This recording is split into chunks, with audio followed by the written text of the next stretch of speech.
Prelim विशेष की श्रृंखला को आगे बढ़ाते हुए आज के विषयों पर संक्षिप्त में चर्चा करते हैं। पहला विषय नेशनल लीगल सर्विस अथॉरिटी यानी नालसा। नालसा के अंतरिम प्रतिवेदन के अनुसार कोरोना वायरस महामारी के दौरान उत्तर प्रदेश से सबसे अधिक 9,977 विचाराधीन कैदियों को रिहा किया गया। आइए जानते हैं कि प्रतिवेदन से जुड़े मुख्य तथ्य क्या हैं। कोरोना वायरस के कारण लागू लॉकडाउन के दौरान जेल में कैदियों की भीड़ कम करने के लिए पिछले 1.5 महीने में लगभग 42,000 विचाराधीन कैदियों को देश भर की जेलों से रिहा किया गया। विदित हो कि क्षमता से अधिक कैदी होने से कोरोना वायरस फैलने का खतरा अधिक था, जिसके मद्देनजर कैदियों को रिहा करने का निर्णय लिया गया। इस दौरान उत्तर प्रदेश से सर्वाधिक 9,977 विचाराधीन कैदियों को रिहा किया गया। इसके बाद राजस्थान से 5,460, तमिलनाडु से 4,547, पंजाब से 3,698, महाराष्ट्र से 3,400, एमपी से 2,833, दिल्ली से 2,177, हरियाणा से 1,843, पश्चिम बंगाल से 1,715 और छत्तीसगढ़ से 1,643 विचाराधीन कैदियों को रिहा किया गया। प्रतिवेदन के अनुसार उच्चतम न्यायालय द्वारा गठित उच्चाधिकार प्राप्त समितियों के सुझाव के बाद इन विचाराधीन कैदियों को रिहा किया गया है।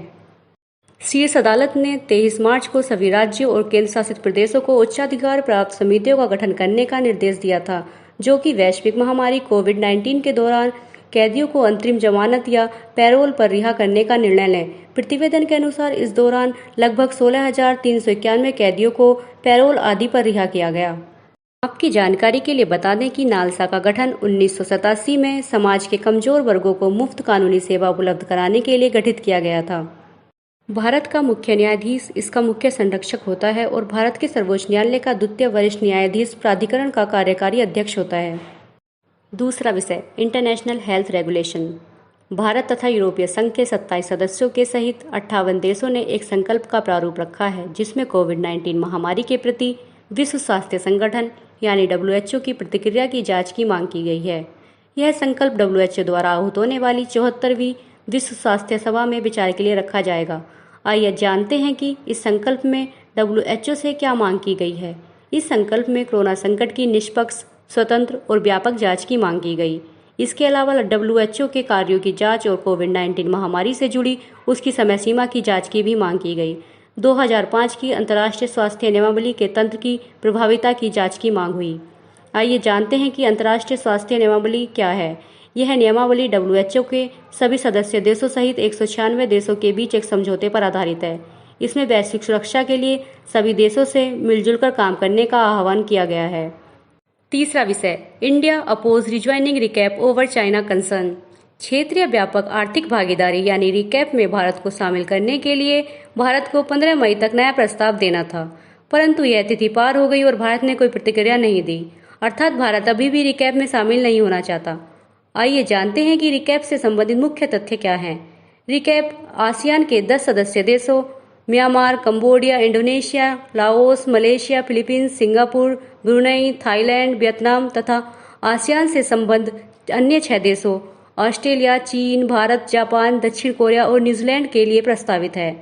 रिकैप के लिए वार्ताएं कंबोडिया में नवंबर 2012 में आयोजित आसियान के शिखर सम्मेलन में औपचारिक रूप से आरंभ हो गई थी। रिकैप का लक्ष्य है अधिकांश शुल्कों और गैर शुल्कों अड़चनों को समाप्त कर वस्तु व्यापार को बढ़ावा देना। अनुमान है कि ऐसा करने से क्षेत्र के उपभोक्ताओं को सस्ती दरों पर गुणवत्ता युक्त उत्पादनों के अधिक विकल्प प्राप्त हो सकेंगे। इसका एक उद्देश्य निवेश से संबंधित मानदंडों को उदार बनाना तथा सेवा व्यापार की बाधाओं को दूर करना भी है। हस्ताक्षरित हो जाने पर रिकैप विश्व का सबसे बड़ा निःशुल्क व्यापार हो जाएगा। विदित हो कि इससे संबद्ध 16 देशों की GDP $50 ट्रिलियन की है। चौथा विषय चरण पादुका।